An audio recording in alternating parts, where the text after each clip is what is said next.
बोल।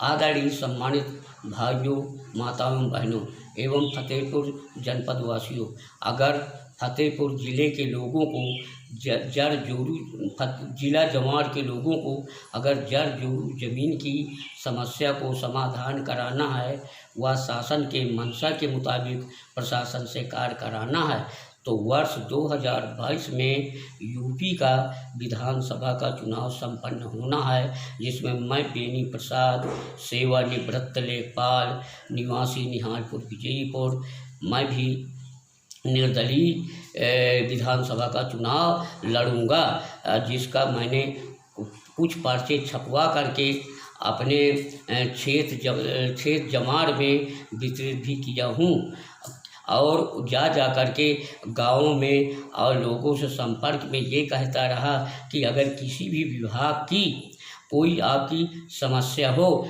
तो मैं कई सरकारी नौकरियों में काम किया हूँ और उसको छोड़ करके मैं 36 साल लेखपाल की नौकरी से सेवानिवृत्त हुआ हूँ, जो कि मुझे अनुभव है। उसी अनुभव के आधार पर आप लोगों की जो समस्याएं होंगी उसको मैं निस्तारण करता रहूँगा और मेरा मोबाइल नंबर 9839 है। इससे संपर्क करके या मुझसे मिल करके अपनी समस्या को आप सॉल्व कराते रहें। इसी समस्या को समाधान कराते समय मेरी भी समस्या आके खड़ी हुई कि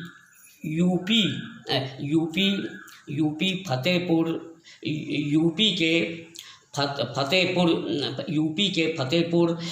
जनपद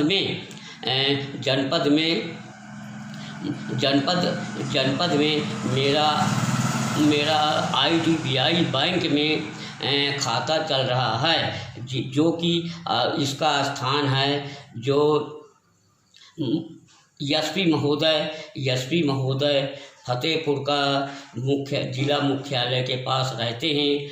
उसी जगह ये IDBI बैंक संचालित है।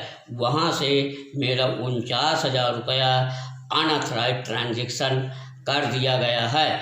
और जब मैं पैसा निकलवाने के लिए गया तो मुझसे यह कहा गया कि आपके पास पैसा है नहीं तो क्या निकालेंगे। मैंने कहा नहीं, मेरे पास 50,000 रुपया लोकसभा का चुनाव लड़ने के बाद बचा है, जिसमें मुझे 40,000 रुपया चाहिए। तो ये बताया गया कि तुम्हारे खाता में केवल 220 रुपये बचे हैं। तो मैं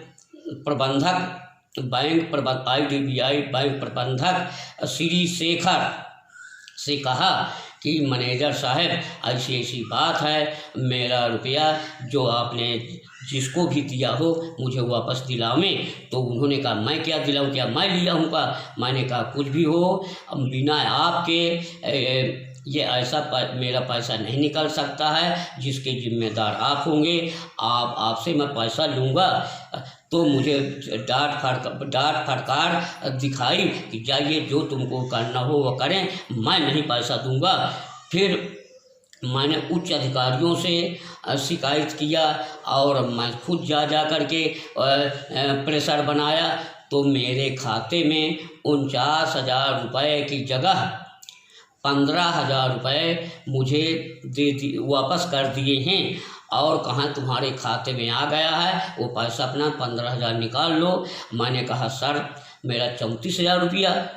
तो उन्होंने कहा कि ठीक है, उसको भी हम दिला देंगे। अब जो इतना समय बीतने के बाद मैं उनसे कहता हूँ कि सर जो मेरा 34,000 रुपया है वो उसको भी आप दिलावें। तो आप ही आश्वासन देते थे कि आप किसी प्रकार की चिंता व परेशान ना हो, चिंता ना करें, परेशान ना हो, आपका पूरा रुपया वापस मिल जाएगा। तो मुझे केवल 15,000 दिया है और शेष रकम मुझे दिलाया जाए। इसके बाद मैंने bank manager Shri Shekhar IDBI bank Fatehpur के नाम FIR भी दर्ज कराया हूँ कि बैंक के साठ-गांठ के कारण मेरा 49,000 रुपया अनऑथराइज्ड ट्रांजैक्शन कर दिया गया है, जिसके जिम्मेदार बैंक प्रबंधक होंगे। तो उसके बाद एक व्यक्ति का नाम है जयसिंह तोमर, पत्नी उर्मिला सिंह, उनका भी 31 मार्च को पता चला है कि मेरा ATM मेरे घर में रखा है। 2,25,000 रुपया मेरा भी अनऑथराइज्ड ट्रांजैक्शन इसी बैंक से कर दिया गया है। तो मेरा अधिकारियों से और अन्य लोगों के पास मैं फेसबुक और व्हाट्सएप के जरिए मैं इसका से भेज रहा हूँ, जिसके पास पहुँचे मेरा अनुरोध है कि उसको शेयर करें कि किसी अन्य बैंकों में ऐसा नहीं होता है और इनके यहाँ निरंतर ये ऐसा होता रहता है कि मेरा बेनी प्रसाद का 49,000 रुपया और जयसिंह तोमर पत्नी उर्मिला सिंह निवासी शहर फतेहपुर में सादीपुर मोहल्ले के रहने वाले हैं। तो इस तरह अगर इनको रोक नहीं लगाया गया तो ये निरंतर इनका हौसला, मैनेजर व बैंक वालों का हौसला बुलंद होता रहेगा और तमाम सरकारी मुलाजिमों के और अन्य सेठ साहूकारों के खाते चल रहे हैं, नहीं तो रिटायर होने वाले सरकारी मुलाजिमों का इसी तरह नुकसान होता रहेगा। इस वजह से मैं अनुरोध करता हूं कि मुझको सहायता रूप में जिसके पास मेरा व्हाट्सएप और फेसबुक का पर्चा पहुँचे तो इसको जो है इष्ट मित्रों के पास शेयर करें, जिसके कि ये कारगुजारी का उजागर IDBI बैंक का और बैंक प्रबंधक शेखर जी का उजागर हो सके। और मैं तो इनका पीछा नहीं छोड़ूंगा, क्योंकि यहाँ मैं अधिकारियों के पास इनके पास से फेसबुक व्हाट्सएप में शेयर करूँगा। इस समय लॉकडाउन चल रहा है और मैं मुख्यमंत्री जी के पास जा कर के अपनी समस्या को लिखित रूप में अपने समस्त कागजात दिखा करके मैं यही कहूँगा कि मेरा रुपया या भुक्तभोगी जो महिला हैं उर्मिला सिंह, उनके 2,25,000 उनका दिला में, 34,000 शेष रह गया मेरा दिला में। और वापस दिलाने के बाद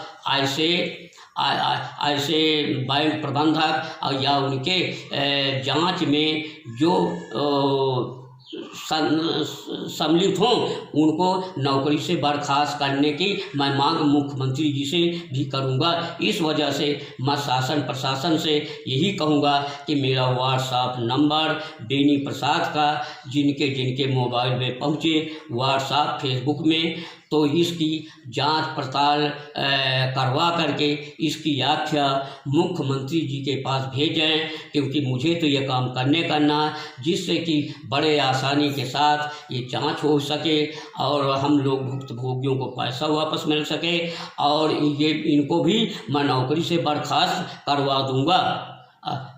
इसके बाद मैं आगे क्या कहूँ, आप लोग तो मैं भुक्तभोगी हूँ, आप खुद समझते हैं कि को पता नहीं कौन भी ये चपेट में आ सके। मैं रिटायरमेंट लेखपाल हूँ, जो मेरा रिटायरमेंट का पैसा है वो पैसा मेरा मकान वगैरह बनवा लिया था, मेरा जो पेंशन वगैरह 49,220 रुपया बचा था, तो 49,000 रुपया इन्होंने निकाल लिया है। आश्वासन देते केवल 15,000 मेरा वापस किए हैं। अब मेरा पैसा अब जवाब दे रहे हैं कि अब तुम्हारा पैसा नहीं मिलेगा, जो तुमको करना हो करिए। इसी दरमियान 31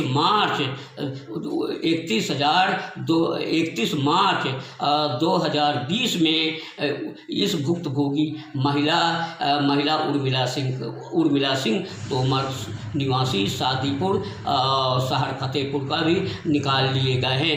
ये काम करते हैं अनऑथराइज्ड ट्रांजैक्शन के द्वारा। जो मैं 36 साल पुराना एक्सपीरियंस होल्डर लेखपाल, मैं अपने यूनियन का लेखपाल संघ का मंत्री भी रहा और खागा